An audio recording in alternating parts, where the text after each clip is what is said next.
Welcome to Liesel's Artistic Studio. This spring's blossoms were all so beautiful, but one of my very favorites this year were the delicate and ruffly pink blossoms on the almond tree.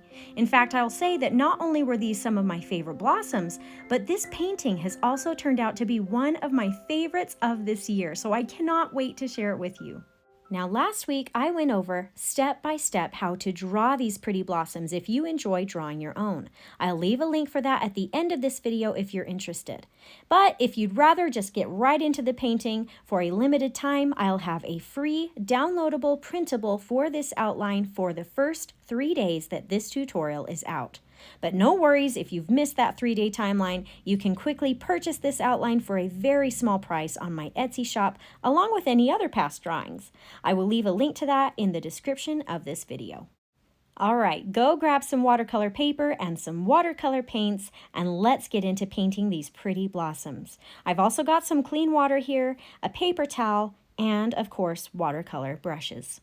Here I have a number 1 liner brush for some fine details at the very end, and for my main brush today, I'll be using a number 4 round. Now the first thing to do is draw your outline sketch lightly on your watercolor paper with a pencil. If you're using either the purchased or free printout, you'll need to trace it onto your paper using a light table or even just a window in your house.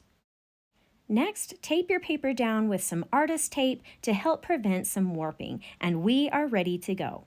Now, because I will be using such a light value of pink for these blossoms today, I really want my pencil lines to be barely visible, because even though you can try to erase some of the lines when your painting is complete, sometimes they can still show. So something I like to do is use a kneaded or moldable eraser and just dab that onto my pencil lines. It's slightly sticky, and this will just take off some of that loose graphite on the drawing, and this will make the pencil lines slightly lighter in value. The key here is to dab. Don't rub or it will just erase the lines completely. And we do still want to be able to see them.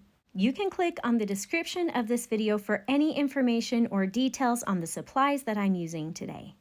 All right, now let's mix together a lovely light pink color to use for these blossoms. I'm starting with some Quinacridone Rose, a pink that I love and I use very often.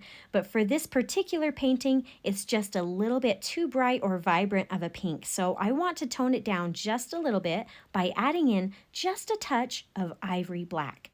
But be careful not to add too much though. We still want it to be a shade of pink. But adding the black in there almost gives this color a hint of purple. I think it's very pretty. Now you can always check your colors on a scrap piece of paper until your color is how you like. And keep in mind, we want this to be a very light pink. So add in some extra water to lighten your color more if you need to. After your color is mixed how you like, it's time to start painting the petals. Now today, I'm going to be using what I like to call a dirty brush to paint these flowers. So let me explain what I mean by that. Basically, instead of rinsing the color completely out of my brush, I'll rinse it gently, but still leave a hint of color in the bristles. Basically, I'm using dirty or tinted water when I paint.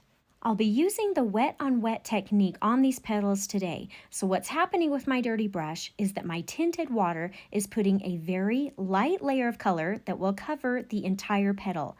And then I'll go back in while that color is still wet and add in some darker or unrinsed color straight from my palette and add that to just a few spots on the petal to give it some dimension and make it stand out from the others. I'm focusing this darker color in areas that I feel like there might be a shadow, like where I see petals are going to be overlapping, or maybe the center area that's closest to the stamen, and maybe even just a hint here and there on the top or outside edge of the flowers so they don't completely fade into the background. I want these blossoms to be very light in value, but I still want to be able to see them.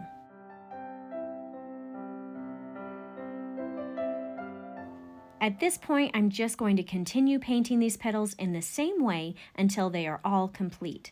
A couple of things to keep in mind while you work on this though, is that this is the most time-consuming part of this painting, but it is also the key point of this painting, so it's okay if it takes some time. You can always take a break and come back to it later.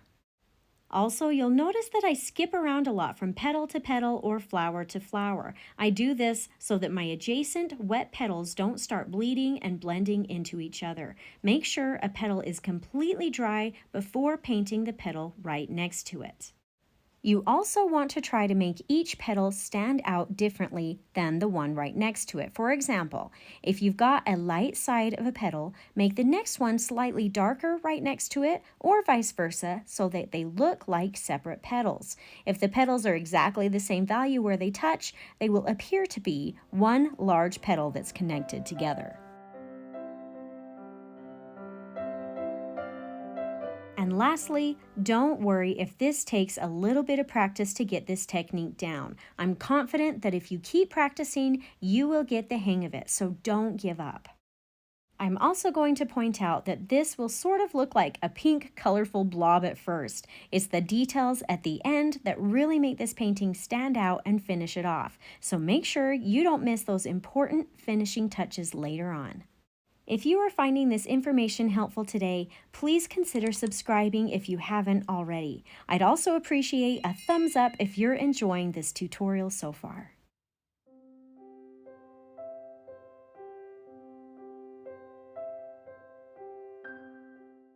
For this petal here, because it's curling up, I'm going to keep it very light in value. I may not even add in a darker color to it.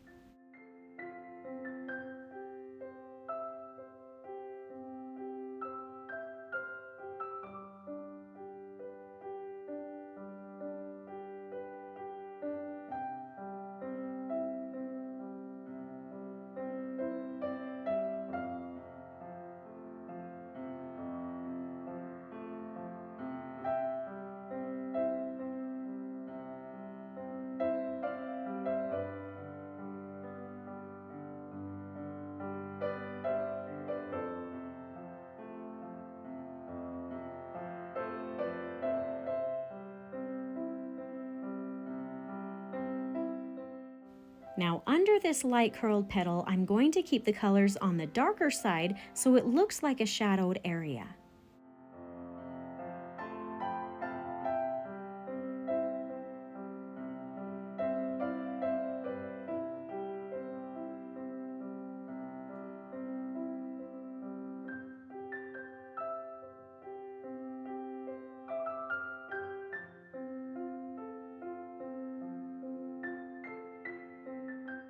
I have one little bud here that I'm going to paint nice and dark. This will be darker than all of the other petals I've painted so far.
Now that all of the blossoms and petals have been painted, I'm going to come back in here and add just a little bit more color to areas that I feel need to be darker, stand out more, or separated more.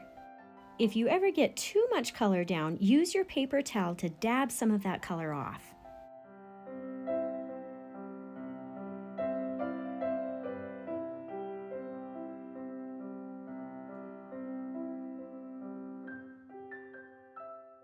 All right, I feel like this is looking pretty good, but like I said before, at this point, it kind of just looks like a big pink blob.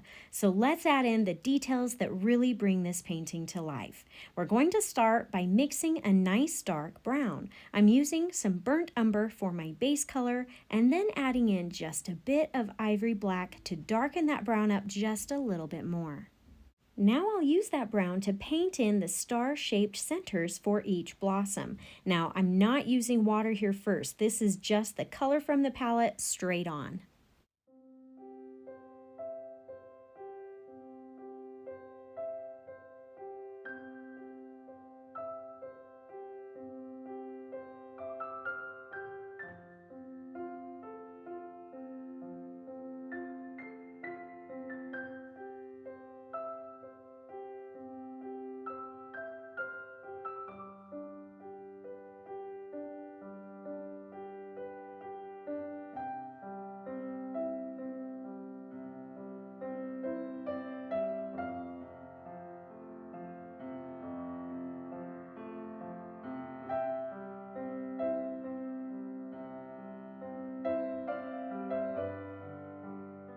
I'm also going to use that same brown to paint these little branches stemming out from the bottom. I'm wanting the color to be nice and dark up closest to the flowers. And then I'll use a damp brush and a little bit of water to help fade and spread some of that color downward.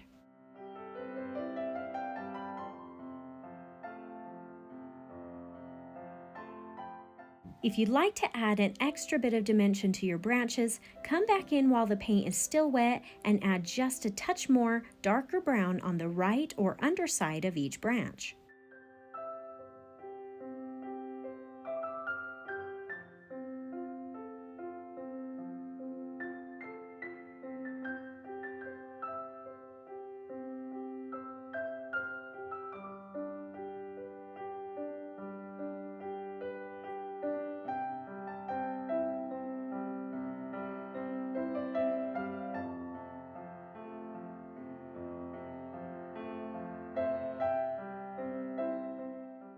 All right, we're getting pretty close to being done here.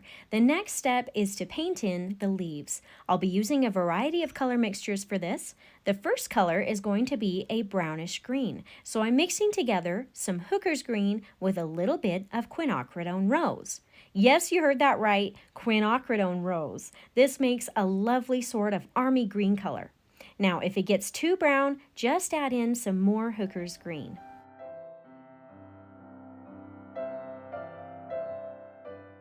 Then I'll have some pure Hooker's green here and some azo yellow.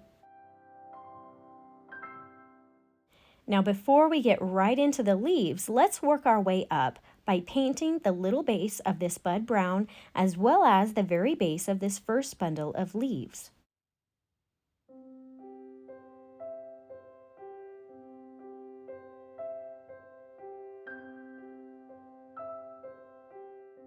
Then after we've got the brown, we'll transition and start blending in our green-brown mixed color. There's also a curled leaf right here that I will be painting the underside of with this color. Then I'll start working my way up into the leaves, now adding in some of the pure Hooker's green. I'm painting this next leaf with mostly Hooker's green as well, but I'm also going to add in some of this azo yellow to make it a slightly different color than the first.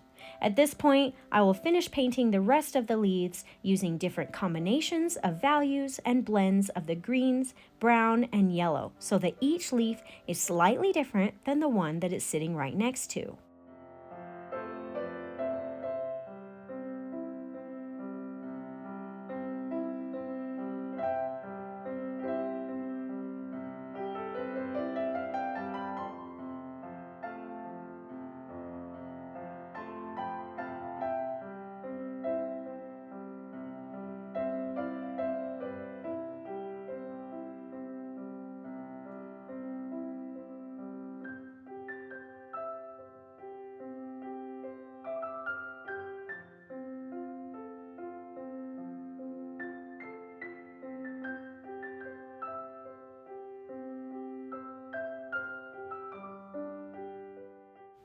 After finishing this first bundle, I feel like I need to darken up a couple of these spots and give it more contrast and look of shadow.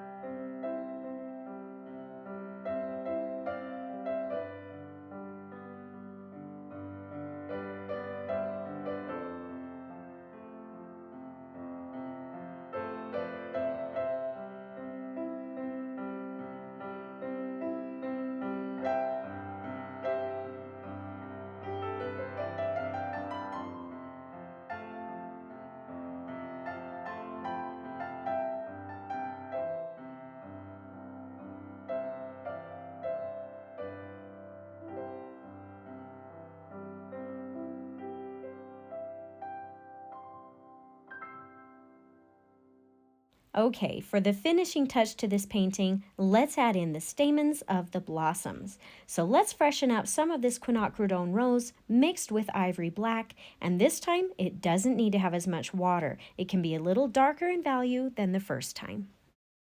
Now it's time to pull out the liner brush. So load the brush with paint and gently dab or roll the side of the brush on a paper towel to take off any excess water or paint. This is going to help keep the lines nice and thin. Then make some nice thin lines shooting out from the center of each blossom.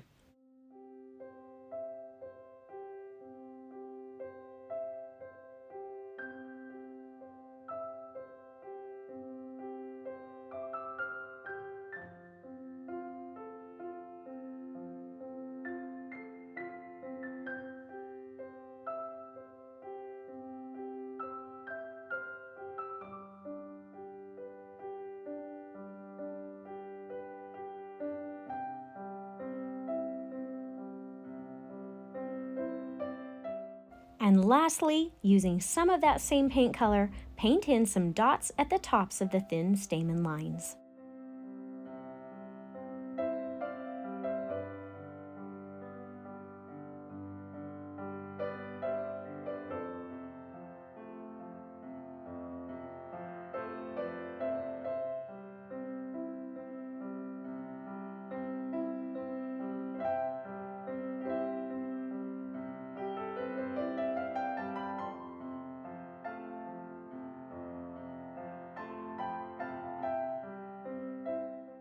And here are your lovely, stunning almond blossoms. This truly is one of my favorite paintings of the year, and I hope you enjoyed it too.